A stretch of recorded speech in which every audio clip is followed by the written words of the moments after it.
Tidak ada satupun negara di dunia yang punya kekayaan varietas budaya yang demikian beragam, Pak. Jadi ini salah satu kelebihan kita harus angkat. Untuk DKI, mohon Pak buat peraturan agar semua penunjang pariwisata di Jakarta menggunakan barang-barang, bahan-bahan yang berasal dari industri berbasis budaya.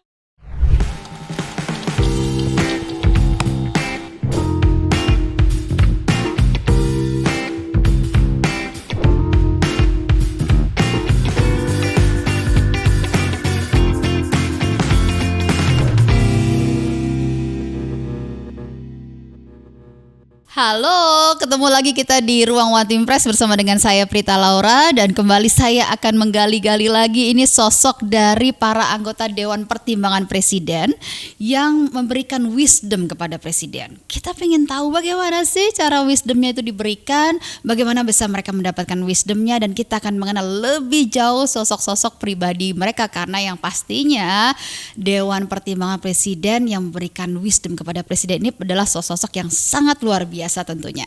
Nah, hari ini saya sudah kedatangan tamu satu-satunya perempuan yang menjadi anggota Dewan Pertimbangan Presiden. Siapa lagi kalau bukan ini dia Ibu Putri Kuswisnuwardani. Halo Prita. Ibu. Aduh Ibu, ini usia kalau saya hitung-hitung dari tanggal kelahiran Ibu usia udah 64 tahun ya Bu. Benar. Ya. Saya masih begini loh. Aduh, saya mungkin rasanya, latar belakangnya di kosmetik itu Prita. Dia ya Bu ya, sama jamu ya mungkin ya Bu ya. Nanti kita kulik. Awet-awet. Iya, Ibu masih begini benar-benar nggak kelihatan. Hadirin sekalian, kalau langsung ketemu di sini luar biasa sekali. Ibu, apa kabar Bu? Baik. Sehat ya Bu ya? Iya, sama-sama. Sibuk apa sekarang? Sekarang selain membantu Presiden, saya juga masih menjadi ketua Dewan Pembina dari Yayasan Putri Indonesia.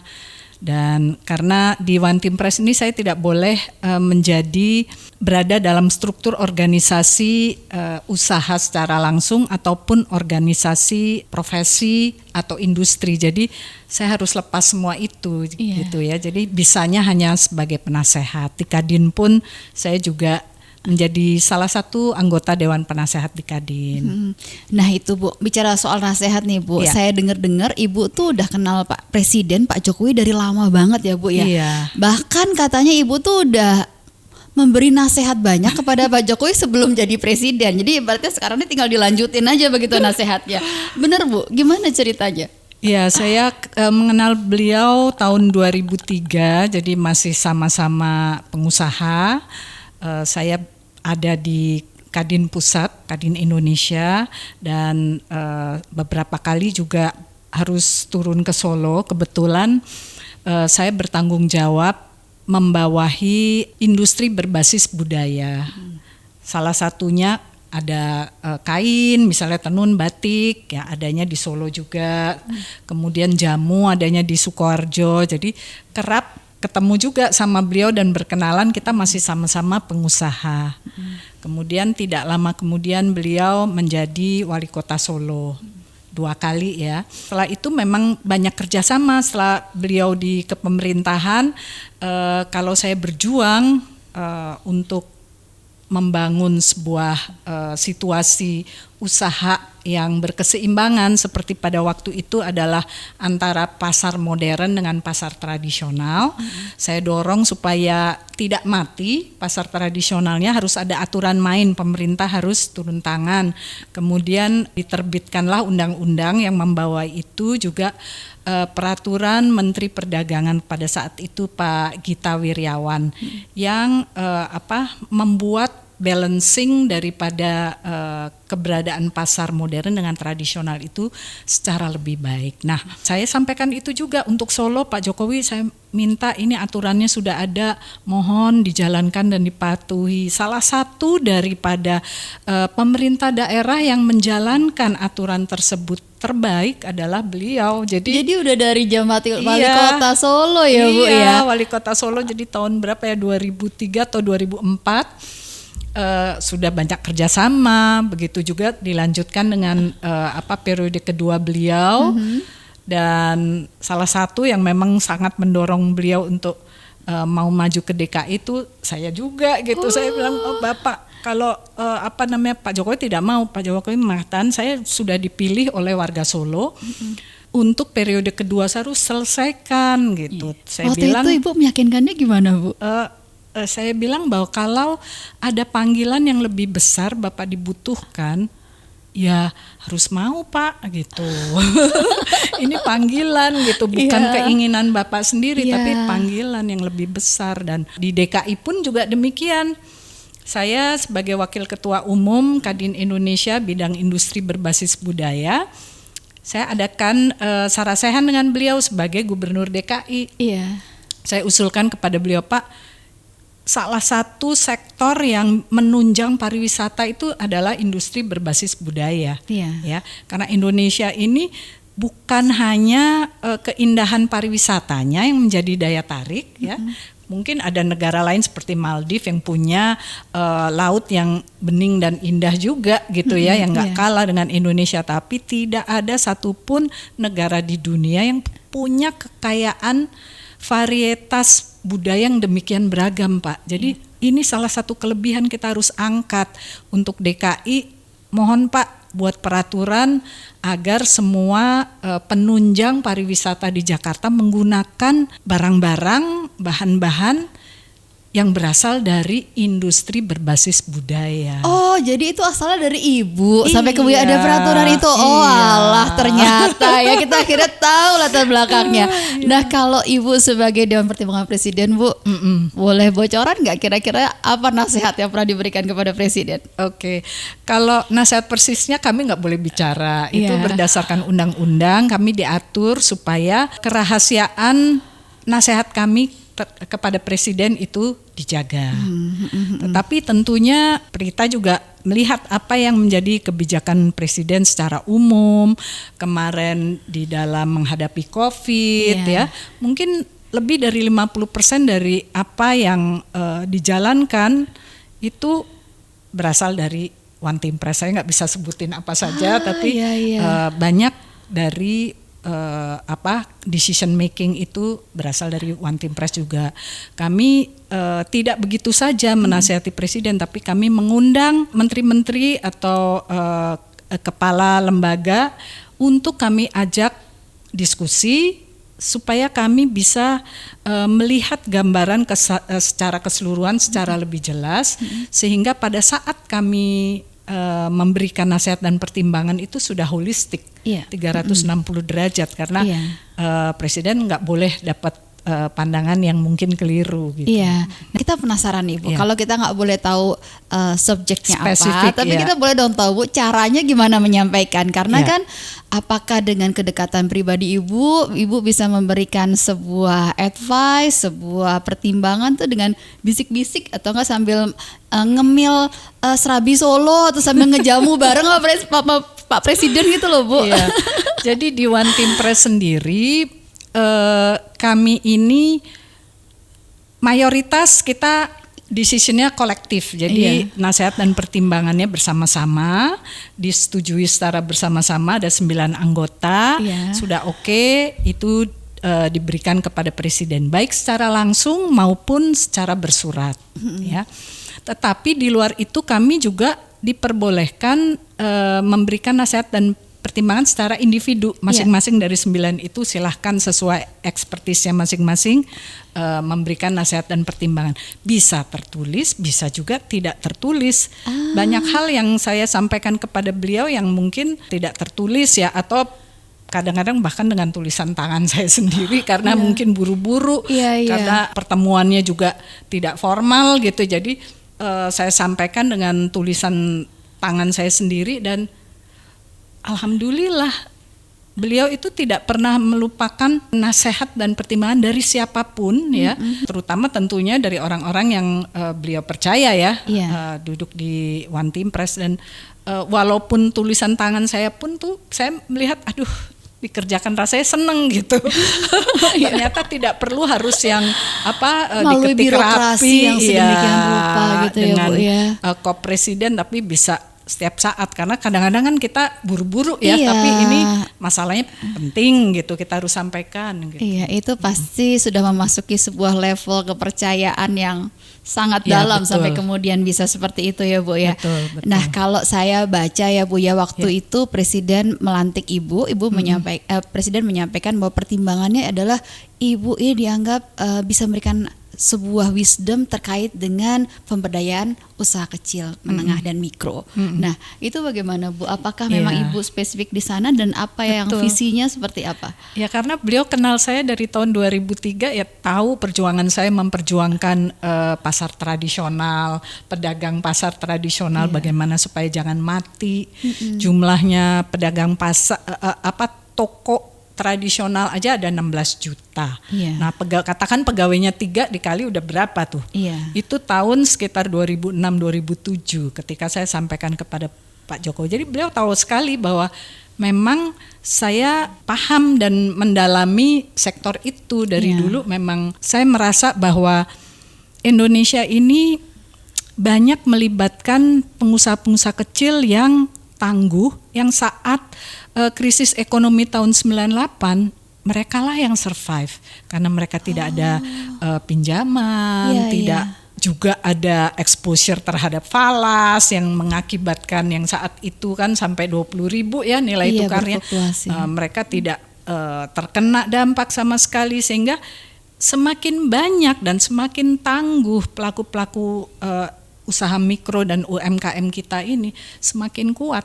ekonomi Indonesia. Jadi pembelajaran dari sana ya, Bu ya. Sampai Betul. kemudian di COVID pun juga Presiden menerapkan strategi yang sama. Betul. Begitu memperkuat justru sektor UMKM ini Jadi ya memang sebagai Presiden backbone. ini tarikan nafasnya sama dengan saya. Kenapa saya juga begitu sepaham dengan beliau, karena mempelajari tidak serta-merta sih, terus terang mempelajari gerak langkah beliau dari dulu. Memang concernnya terhadap masyarakat di bawah, terhadap pelaku usaha yang di bawah itu besar sekali, dan kami sama-sama memang punya perhatian ke sana. Iya, tadi kita sempat ngobrol-ngobrol ya, Bu ya. Tadi satu kata yang Ibu sampaikan mengenai sosok Presiden adalah Pak Jokowi ini cepat tanggap gitu. Apa, Bu, yang membuat Ibu kok bisa begitu kuat mengesankan sosok Presiden Jokowi cepat tanggap? Kepekaan. Kalau menurut saya kepekaan ini tidak serta-merta orang punya gitu. Walaupun orang yang berpendidikan, yang terlatih ya, tetapi ada unsur tambahan ya. Mungkin ya kalau saya percaya bahwa banyak filosofi Jawa yang bisa kita jadikan landasan untuk penyempurnaan kita sebagai manusia. Misalnya apa, Bu, yang pernah dibicarakan bersama dengan Pak Jokowi filosofinya? Ingin dengar dalam deh, Bu. hal itu nggak terlalu banyak bicara, tapi kami sama-sama mengerti, mungkin karena berasal dari dari latar belakang yang sama kan gitu. Jadi seperti tadi Prita melihat ya di Instagram saya ada postingan filosofi Jawa gitu ya. Turuning sinatrio rembesing madu tedaing wong amoratopo mustikaning ratu, itu artinya keturunan satria. Kasatria itu apa sih? Kasatria itu pertama punya rasa cinta terhadap bangsa kan, gitu. Fighting untuk ini. Nah, kedua rembesing madu. Madu itu kan kental. Kalau disaring kan yang jatuh ke bawah itu cuman sedikit. Artinya tersaring dengan sangat ketat. Tedaing wong amorotopo itu berjalan sesuai dengan kesadaran yang tinggi. Jadi manusia tuh harus kayak gitu. Dan itulah yang membuat Pak Jokowi peka banget. Kenapa saya bilang peka banget? Karena kesadarannya tuh tinggi. Kemudian Mustikaning Ratu itu sesuatu yang berharga bagi raja, bagi bangsa, bagi negara, bagi pimpinan negara. Gitu. Kalau melihat seseorang yang kesadarannya tinggi, berarti dia tidak fokus ke dirinya ya, Bu ya. Outward looking ya, melihat keluar dan sekitarnya. Jadi itu didikan ya. Kalau menurut saya kebetulan beruntung ibu saya juga dekat sekali dengan Bu Noto, almarhum Bu Noto, ibunda Pak Jokowi. Dan di situ saya justru melihat sosok Pak Jokowi itu kenapa bisa seperti itu karena didikan beliau. Jadi ya ibu saya bisa dekat karena mungkin setipe juga dengan Bu Noto gitu ya. Apa yang ibu saya ajarkan, saya yakin Bu Noto almarhum juga ajarkan kepada Pak Jokowi. Jadi memang kedekatannya memang bukan hanya lama, tapi juga sudah hati, begitu filosofi secara hati udah satu nafas kalau tadi bahasa ibu ya. Nah Bu, kalau tadi bicara soal UMKM Bu, ini kan juga banyak UMKM kita yang bergerak di jamu, obat tradisional Bu, yang selama ini udah lama teriak-teriak Bu, nggak bisa punya tempat begitu ya untuk dalam sistem pengobatan kita. Kemudian juga bagaimana itu bisa di cover oleh jaminan kesehatan. Nah, apakah itu juga salah satu hal yang diperjuangkan oleh Ibu di dalam Wantimpres Bu kepada Presiden? Di Wantimpres saya tidak bisa ungkapkan. Siapa tahu Ibu lupa, saya lagi mancing-mancing sih Bu. Tetapi sejak dari lama saya ketua dari Asosiasi Kosmetika, ketua dari Asosiasi Jamu dulu ya sebelum menjadi Wantimpres. Jadi memang itu perjuangan kita dari lama. Dari tahun 2009 saya sudah berjuang supaya jamu ini mendapatkan tempat yang terhormat, yang bisa disamakan dengan obat-obat modern atau farmaseutikal. Ya. Perjalanannya lama. Dari tahun 2009, 2023 kemarin berarti tahun 14 tahun ya. Oh iya 14 tahun Bu. Baru keluar Perpres oleh Pak Jokowi yang menginstruksikan kepada semua lembaga negara dan kepala daerah untuk memanfaatkan dan memajukan jamu. Wah, itu kemajuan besar banget. Luar biasa itu Bu. Itu kapan Bu keluarnya Bu? Baru 1 bulan yang lalu. Masih fresh from the oven ya Bu ya. Wah, itu perjuangan 14 tahun. Sangat. Dan apakah kemudian kan selama ini kalau kita berkaca dari pengobatan East ya, pengobatan Timur, kita berkaca dari China, India, Korea, pengobatan tradisional itu diakui dalam sistem kesehatannya, bahkan diakui oleh jaminan kesehatannya. Apakah akan sampai ke arah sana begitu Bu? Arahnya ke arah sana karena itu akan nanti disamakan melalui universitas. Jadi kalau sudah masuk ke dalam universitas pendidikan dokter, pendidikan apoteker, pendidikan perawat, itu dengan sendirinya diresepkan dokter dan akan mendapat tempat atau peran yang sama di BPJS ya, klaimnya bisa di reimburse. Tetapi sebelum itu juga di dalam undang-undang kesehatan yang baru itu juga Menteri Kesehatan menginisiasi untuk langkah preventif terhadap kesehatan itu diperlukan lebih daripada pengobatan. Artinya apa? Kita menuju Indonesia sehat. Jangan sampai Indonesia sakit, klaim BPJS-nya jadi sangat tinggi meledak. Nah, sebelum itu ya harus pola hidup sehat itu dijaga. Minum jamu, olahraga gitu kan ya, cukup tidur dan lain sebagainya. Nah, itu yang ditekankan di undang-undang yang baru. Jadi itu klop sekali dengan Perpres jamu yang baru keluar itu. Wah, itu dampaknya banyak ya Bu, bukan hanya UMKM, tapi kemudian juga mempertahankan keanekaragaman hayati kita, begitu ya Bu ya. Wah, selamat ya Bu ya, akhirnya pecah telur. Nah, Bu, Ibu ketika kemudian berkomunikasi dengan Pak Jokowi dalam kapasitas secara pribadi, Dewan Pertimbangan Presiden yang punya hubungan yang sudah sangat dekat begitu Bu, pernah curhat nggak Pak Jokowi Bu mengenai kegelisahannya mengenai bangsa ini contohnya? Oh ya, kerap sih kalau kebetulan ada kesempatan bersama-sama mendiskusikan itu, apa saja yang kira-kira masih jadi PR, apa juga yang sudah menjadi capaian dan kenapa langkahnya ke sana, itu pasti ada gitu ya. Intinya memang untuk mengubah bangsa ini menjadi bangsa yang maju, yang siap menjadi Indonesia emas 2045, 100 tahun kemerdekaan, diperlukan effort yang besar, bukan hanya 9 tahun ini atau 10 tahun ini, tapi juga ke depan. Beberapa kali Presiden mengatakan bahwa setidaknya 15 tahun ke depan, yaitu berarti 3 periode presiden yang akan datang ya, merupakan langkah penting apakah kita bisa menjadi negara maju atau tidak. Kalau enggak kita stagnan aja, middle income trap-nya ya di situ saja kita gitu ya.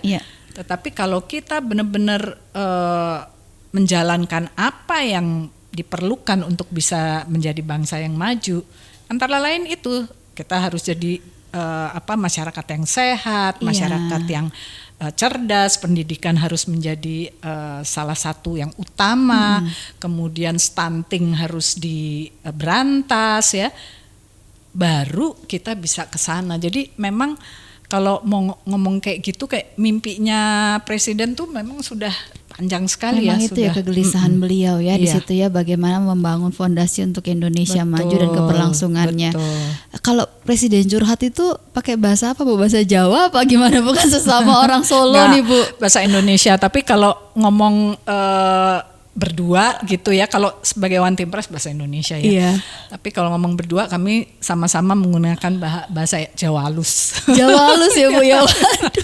Misalnya apa nggak Bu? Boleh diberikan contoh sedikit nggak bagaimana cara Ibu memanggil Pak Jokowi atau bagaimana Bu? Iya Pak Jokowi gitu. Jokowi. Tapi menyapa atau mengatakan sesuatu biasanya lebih personal tuh dalam bahasa Jawa. Tapi kalau kita udah diskusi yang menyangkut negara atau apa, ya bahasa Indonesia. Indonesia. Nah, ini kan kita tahu Pak Jokowi ini kan sosoknya sangat kuat ya. Muter kemana-mana daerah Indonesia tuh dengan kerja udah bukan 3 lagi sekarang Bu, 4 atau 5 kerja. Tapi kuat. Katanya minum jamunya rutin, jangan-jangan dari Ibu nih resepnya. Nah jawabannya sesaat lagi kami akan kembali di Ruang One Team Press episode kedua dari Ibu Putri.